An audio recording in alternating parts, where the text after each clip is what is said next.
नमस्कार, मार्केट से पंचनामा में आप सभी का स्वागत है। मैं हूं सुमित और एक और सत्र जबकि भारतीय बाजारों में हायर लेवल से जरूर थोड़ी सी प्रॉफिट टेकिंग आई, लेकिन फिर भी लोअर लेवल से मार्केट ने सस्टेन किया और आईटी और हैवी वेट्स के सहारे भारतीय बाजारों को एटलीस्ट हरे निशान में दोबारा ले आए। अब मिड कैप स्मॉल कैप लगातार तेजी में थे, तेजी के बाद आज प्रॉफिट टेकिंग वहां पर जरूर आते हुए दिखाई पड़ी, लेकिन मिड कैप इंडेक्स अगर पर्टिकुलरली देखें तो आज के इंट्राडे में करीब करीब 3 साल के हाई को आज हिट किया। स्मॉल कैप इंडेक्स भी मई 2018 के लेवल्स के आसपास पहुंचता हुआ दिखाई पड़ा। इसके अलावा फ्रंट लाइन इंडेक्स जो कि अपने ऑल टाइम हाई पर है ही, साथ साथ निफ्टी सेंसेक्स भी अपने ऑल टाइम हाई पर है। बहुत दिनों बाद आज दोबारा मूव आया है वापस आईटी स्पेस में, स्पेशली इन्फोसिस में, स्पेशली टीसीएस में, एचसीएल में, टेक महिंद्रा में, जो कि सपोर्ट दे रहा था। पीएसयू बैंक्स जो कि आज फिर स्टार परफॉर्मर के तौर पे कामकाज कर रहे थे, चाहे बैंक्स पीएनबी ले लें, बैंक ऑफ बड़ौदा ले लें, एसबीआई ले लें, सब में एक अच्छा मूव है। इसके अलावा आज पीएसयू इंडेक्स में बीएचईएल, ओएनजीसी ऐसे स्टॉक्स में भी कुछ हद तक बाइंग आते हुए दिखाई पड़ी। इसके अलावा आज रिलायंस इंडस्ट्रीज एक लंबे अंतराल के बाद दोबारा 2% के आसपास की तेजी 2000 के लेवल्स को ब्रीच भी किया। सेलेक्टिव सीमेंट स्पेस में अंबुजा, एसीसी, अल्ट्राटेक, कुछ ऐसे नाम जो जहां पर आज खरीदारी देखने को मिली। तो एक और बढ़िया सत्र जबकि भारतीय बाजारों में अलग अलग स्टॉक, अलग अलग सेक्टर, सब सेक्टर्स जहां पर बाइंग थी, पेपर में, शुगर में, टी में, एविएशन में, कुछ ऐसे स्पेस है जहां पर एक अच्छी खासी खरीदारी देखने को मिल रही है। चलिए अब सवाल जवाब का सिलसिला शुरू कर लेते हैं। हमारे साथ बाप रे बहुत सारे सवाल आ गए। सबसे पहला सवाल टाटा मोटर्स पर है, सुशांत जी का। सुशांत जी, 220 हर बार यही बात होती है कि सीएलएसए की तरफ से यहाँ पर टारगेट्स हैं। एक आज इंटरेस्टिंग अपडेट जरूर है कि टाटा मोटर्स और टाटा मोटर्स डीवीआर में प्रोमोटर की तरफ से कुछ बाइंग आते हुए जरूर दिखाई पड़ रही है। तो अगर इन लेवल्स पे प्रोमोटर बाय कर रहा है तो जरूर जाहिर सी बात है कुछ सस्टेनेबिलिटी शायद देखने को मिले। तो अभी तो आप एटलीस्ट बने रह सकते हैं, लेकिन 200-220 के आसपास अपनी सिचुएशन को आप जरूर रिव्यू करें। HDFC AMC पर सुमित जी आप बने रह सकते हैं। मेरी जब लास्ट वीक मानस से बात हुई थी तब उन्होंने यही कहा था कि 2500 रुपये के आसपास आप अगर हैं तो आप बने रहें। नीचे 2300-2200 की रेंज में मिले तो आप एक्यूमुलेट करें और ऊपर समय दें। अच्छा मूव यहाँ पर देखने को मिल सकता है। वैसे भी HDFC ग्रुप के सारे शेयर आज तेजी में थे, तो कुछ हद तक सपोर्टिव बाइंग भी यहाँ जरूर देखने को मिलेगी। अच्छा, आगे बढ़ते हैं। ज्योति लैब को लेकर सवाल है दीपक जी का। दीपक जी, 1800 शेयर 185 पर। इनफैक्ट एफएमसीजी स्पेस में बाकी सभी कंपनी से कंपैरिजन में ज्योति लैब इकलौती कंपनी जो कि अपने बुक वैल्यूज के नीचे कामकाज करते हुए दिखाई पड़ रही है। बाकी सभी शेयर में ऑल टाइम हाइस पर हैं। रूरल प्ले है, काफ़ी समय से अंडर परफॉर्मेंस है, शायद मूव आता है तो एक अच्छी तेजी देखने को मिल सकती है। आप समय यहाँ पर दे सकते हैं। सुमितोमो केमिकल, राजेश जी, ये शेयर आज कल किसी ने बाय के लिए बोला था। वैसे भी ये शेयर एक अच्छे मूव में है। क्वालिटी वाइज कंपनी में कोई ऐसे इशू नहीं है। मल्टीनेशनल कंपनी इसके प्रमोटर हैं, इक्विटी बाजार में बहुत है नहीं और कारोबार भी ठीक ठाक है। नंबर्स बहुत टाइम दिए नहीं है मेरों ने, मतलब चेंज होने के बाद, चेंज ऑफ गार्ड के बाद, तो अभी नंबर्स अवेटेड है, लेकिन फिर भी आप यहाँ बने रह सकते हैं। लोअर लेवल पे मिले तो आप फर्दर एक्यूमुलेट करें। कंपनी कारोबार वाइज खराब नहीं है, प्रमोटर वाइज खराब नहीं है, लेकिन नंबर्स थोड़े से और आ जाएं, ज़्यादा सफाई इसके ऊपर आती हुई दिखाई पड़ेगी। सोनी जी, सिंजिन 180 रुपये का शेयर होता था, फिर चला, फिर इसमें एक बोनस भी आया 1:1 का, और अब 600 रुपये प्लस ये कामकाज कर रहा है। स्ट्रॉन्ग प्रमोटरी कंपनी है, जाहिर सी बात है बायोकॉन्स के प्रमोटर हैं, उनके लिए ये मेजर एबिटा डिराइव करता है। रेवेन्यूज़ का तो इतना कंट्रीब्यूशन नहीं है, लेकिन एबिटा के तौर पे उनके लिए बहुत मेजर कंट्रीब्यूट करता है। क्रैम्प्स कारोबार की one of the leading player है।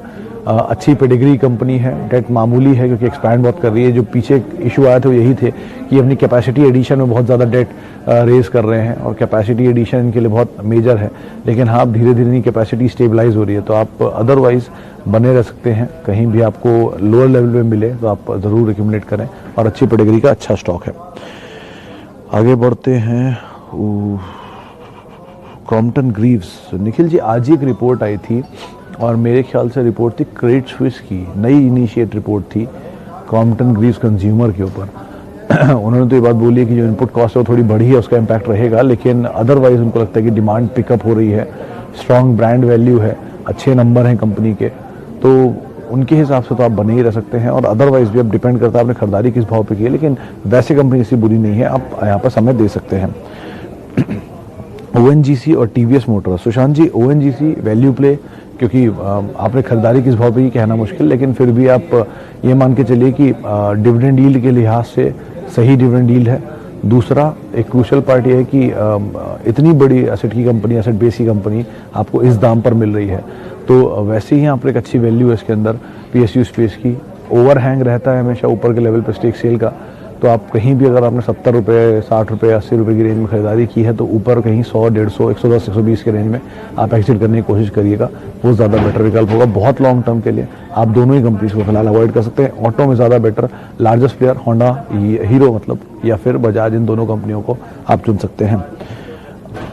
इसके अलावा एक सवाल टाटा केमिकल पे, राकेश जी बहुत बड़ा मूव इसमें आया है, 340 रुपये का स्टॉक 450 रुपये, 460, 65 रुपये रादर लास्ट मैंने देखा तब तक पहुंच गया है, तो ऑलरेडी 150 रुपये का मूव है। मूव इंपॉर्टेंट नहीं है, बहुत कम टाइम में मूव आया है, इसलिए थोड़ी सी प्रॉफिट टेकिंग रह सकती है, लेकिन वैसे कंपनी बुरी नहीं है।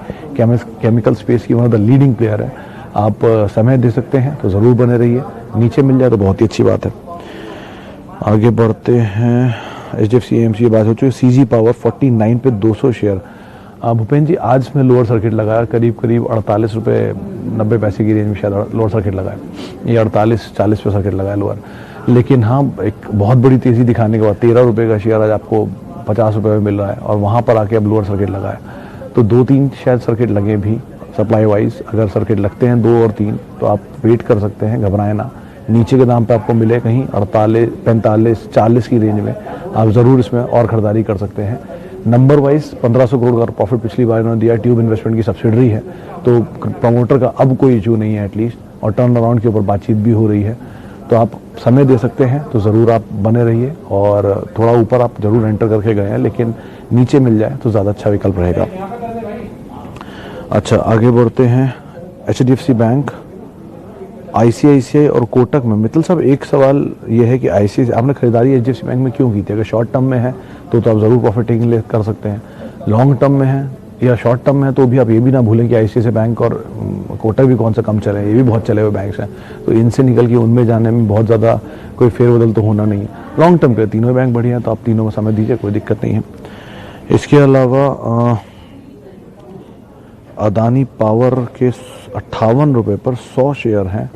अदानी पावर पर रिसेंटली एक शायद प्रमोटर की तरफ से कुछ बाइंग होते हुए दिखाई पड़ी थी, ये शायद इन्होंने प्लेज छुड़वाया है, ऐसा कुछ अपडेट मुझे याद आ रहा है। हालांकि पॉजिटिव साइड पे ही ब्रोकर्स यहाँ पर अपनी राय रख कर चल रहे हैं, तो आप उसके हिसाब से ही अपनी रणनीति बना सकते हैं।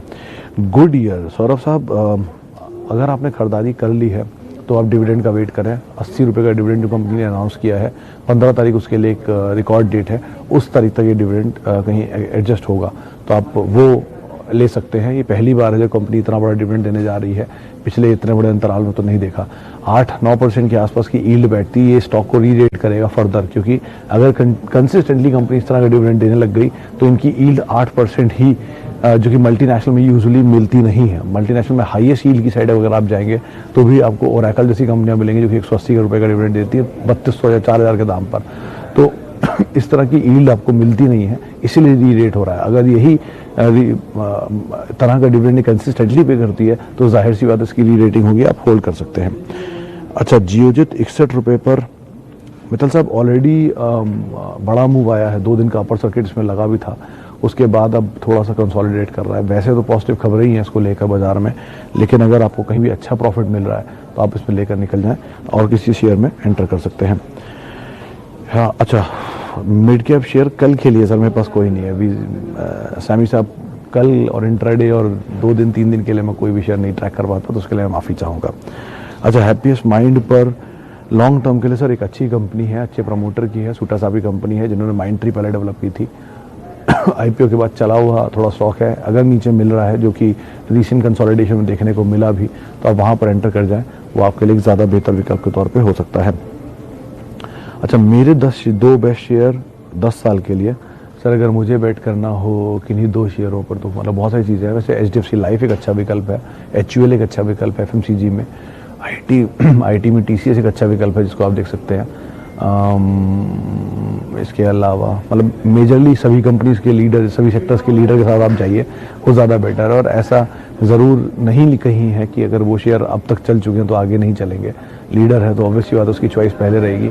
मिड कैप में शॉर्ट टर्म मूव तो आपको मिल जाएंगे, स्मॉल कैप में शॉर्ट टर्म मूव तो मिल जाएंगे, लेकिन 10 साल 15 साल में कंसिस्टेंट परफॉर्मर जो है वही चलेंगे। आप मिड कैप में एक सीमेंट में जेके सीमेंट, जेके लक्ष्मी सीमेंट, बिरला कॉर्प को जरूर देख सकते हैं, या यूनाइटेड स्पिरिट को जरूर देख सकते हैं। लास्टली यस बैंक के ऊपर तो 2 दिन से 2 सर्किट लगे हैं, क्योंकि जाहिर सी बात है इसका जो सर्किट फिल्टर बदला है उसका एक इम्पैक्ट है। 10% का सर्किट था तो उसकी वजह से इसमें कुछ तेज़ी देखने को मिल रही है, लेकिन फंडामेंटल में सो फार कोई फेरबदल नहीं है। तो जब तक वो सिचुएशन में कोई फेरबदल नहीं होता आप तब तक इसमें लॉन्ग टर्म चार्ट या लॉन्ग टर्म सस्टेनेबिलिटी तो ना ही देखें। मिड कैप के लिए हाँ, मिड टर्म के लिए आप अपना जो अगर फंसे हुए हैं तो आपको तेज़ी मिलती है तो आप निकल जाएं। वो